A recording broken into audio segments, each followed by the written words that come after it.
तो hi students, एक बार फिर से मैं आप सभी का स्वागत करता हूं आपके अपने यूट्यूब चैनल शिवाय क्लासेस पर। तो इससे आज हम स्टार्ट कर रहे हैं तीसरा लेसन। इससे पहले दो वीडियो में हमने दो लेसन क्लियर कर लिए और तीसरे वीडियो में हमने लेसन नंबर 3 का part first the guitar player complete कर लिया है। अगर आप ये तीनों वीडियो नहीं देखे हैं तो पहले आप ये तीनों लेसन्स को देखें, उसके बाद हम तीसरे लेसन का पार्ट 2 इस पर आए, है ना। तो स्टार्ट करते हैं हम आज का जो नया लेसन है, स्वयंवर। ठीक, तो अगर आप हमारे चैनल पर फर्स्ट बार विजिट कर रहे हो तो चैनल को सब्सक्राइब कर लो, है ना, और वीडियो को अपने सभी फ्रेंड्स को, अपने सभी क्लासमेट्स को शेयर करो ताकि वो भी घर बैठे इस लॉकडाउन में अपना अध्ययन को स्टार्ट रख सके, कर सके। ठीक है, तो स्टार्ट करते हैं हम आज का लेसन, है ना। तो लेसन नंबर 3 का पार्ट सेकंड हम स्टार्ट करेंगे आज, स्वयंवर। ठीक, स्वयंवर ये भी किन्होंने लिखा है? सुनीति नामजोशी ने। दोनों का ही राइटर एक ही है, दोनों के राइटर महिला राइटर है ना।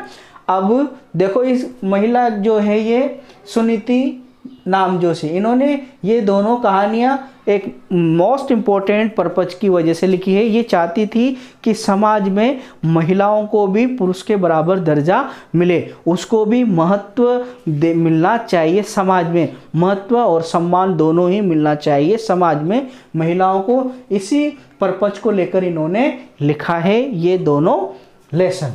ठीक है, तो हम आज स्टार्ट करते हैं आज का सेकेंड लेसन, स्वयंवर। स्वयंवर के बारे में पहले मैं बता दूं आपको, स्वयंवर में क्या होता है कि एक प्रतियोगिता, एक कॉन्टेस्ट रखा जाता है जिसमें जो बहुत सारे व्यक्ति होते हैं उसमें पार्टिसिपेट करने वाले, और जो उसमें कॉन्टेस्ट, जो प्रतियोगिता रखी जाती है, उस प्रतियोगिता में जो भी व्यक्ति उसमें विजय प्राप्त करता है, उस वही विजय प्राप्त करने वाला उस महिला का वरण करता है, उससे विवाह करता है। ठीक है, तो जिस प्रकार से हम महाभारत में स्वयंवर हुआ था, अर्जुन ने द्रौपदी को पाया था, उसमें कैसे किया था उसने, अर्जुन ने, उस प्रतियोगिता क्या थी उसकी कि एक मीन थी मछली, मछली के आंख में तीर लगाना था, वो भी प्रतिबिंब में देखकर। मछली ऊपर थी, नीचे प्रतिबिंब था, प्रतिबिंब में देखकर उसको अपना टारगेट शूट आउट करना था। तो उसी का जो प्रतियोगिता थी उसमें अर्जुन ने सफलता मिली थी और उसने जो थी द्रौपदी को अपने पत्नी के रूप में स्वीकार किया था। ठीक, उसी प्रकार से एक और स्वयंवर हुआ था हमारे इतिहास में, वो था भगवान श्री राम का। भगवान श्री राम का लिए जो माता सीता थी उसकी, उनका विवाह के लिए राजा दशरथ ने एक स्वयंवर रखा था। उसमें ये लिखा था, ये प्रतियोगिता थी, उसमें एक शिव धनुष था जो श्री परशुराम जी ने दिया था। उस परशुराम जी के धनुष को उस प्रतियोगिता में रखा गया था, और जो भी प्रतिभागी उस शिव धनुष को उठा लेगा और उस पर प्रत्यंचा चढ़ा देगा, बांध लेगा, वही उस प्रतियोगिता का विजेता होगा और उसी से माता सीता को विवाह करना पड़ेगा। तो उसमें भी बहुत बड़े बड़े योद्धा आए थे, परंतु कोई भी व्यक्ति उसको उठा नहीं सका। फिर जब आखिरी में भगवान श्री राम आए तब उन्होंने उस धनुष को उठाया और उसको उठाकर जैसे प्रत्यंचा चढ़ाने लगे वो धनुष टूट गया और उस प्रतियोगिता को भगवान श्री राम ने जीत लिया। अतः फलस्वरूप भगवान श्री राम और माता सीता दोनों का विवाह उस स्वयंवर में हुआ। तो इस प्रकार से ये होता है स्वयंवर। तो ये दोनों घटना इतिहास में प्रसिद्ध है, और इस स्वयंवर में सुनीति नामजोशी ने एक विचित्र प्रकार की कॉन्टेस्ट रखा है, वो था विस्लिंग। विस्लिंग मतलब सीटी बजाना। जो भी व्यक्ति सीटी बजाने में माहिर होगा उसी से उसका विवाह होगा। ये है इसका सारांश। तो देखो अब कहानी में बढ़ते हैं हम आगे कि इस कहानी में इसमें भी एक लड़की होती है, इसमें भी एक लड़की, इसमें गिटार का वादन करती है, इसमें सीटी बजाती है।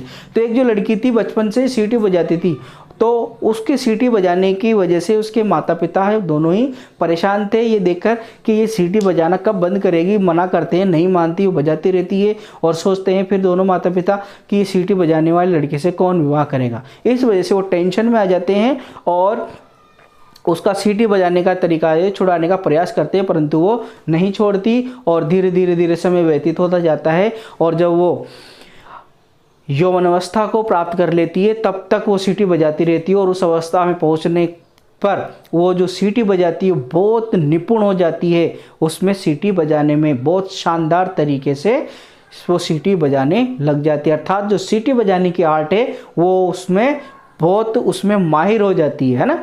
तो उसके पिताजी ने ये तब भी देखा कि अब क्या किया जाए, तो उन्होंने एक सॉल्यूशन निकाला इसका। उन्होंने एक स्वयंवर रखा, है ना, स्वयंवर रखा और कहा कि जो भी व्यक्ति उसकी पुत्री को, किसकी, उस राजा की पुत्री को सीटी बजाने में हरा देगा वह उसी से उसका विवाह करेगा।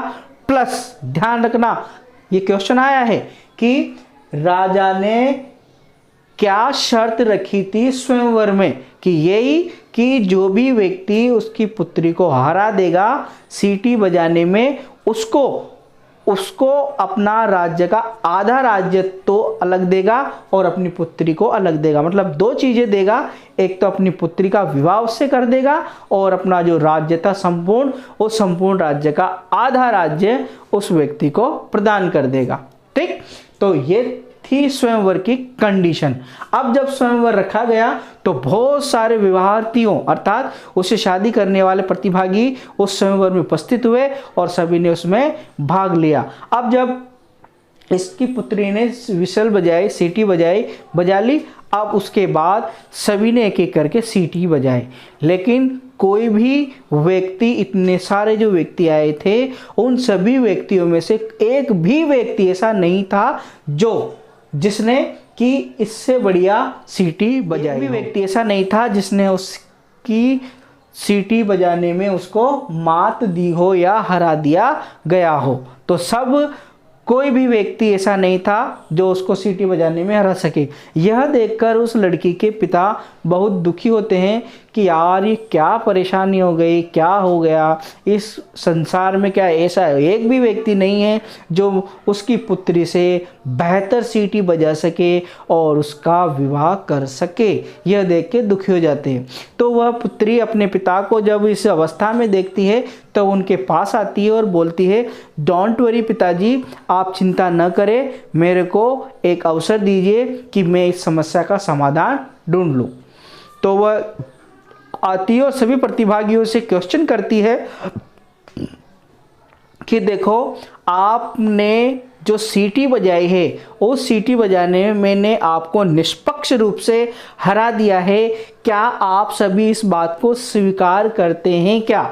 तो सभी हाथ ऊपर करके खड़े हो गए और बोले, नहीं नहीं, ये निष्पक्षता से आपने हमको नहीं हराया है, आपने इसमें कोई ना कोई चालाकी की है या कोई जादू टोना किया है, इसी वजह से आपकी सीटी बहुत मधुर बजी और उन सब की सीटी किसी की भी मधुर नहीं थी, सबकी कर्कश थी उसकी तुलना में। लेकिन उन सभी में एक व्यक्ति और था, वो स्वीकार करता है इस बात को कि हाँ, मैं इस बात को स्वीकार करता हूँ कि आपने मुझे किसे, जो एक व्यक्ति था प्रतिभागी विवाहार्थियों में से, वो बोलता है कि आपने उसे निष्पक्ष रूप से सीटी बजाने की जो कला है उसमें उसको हराया है।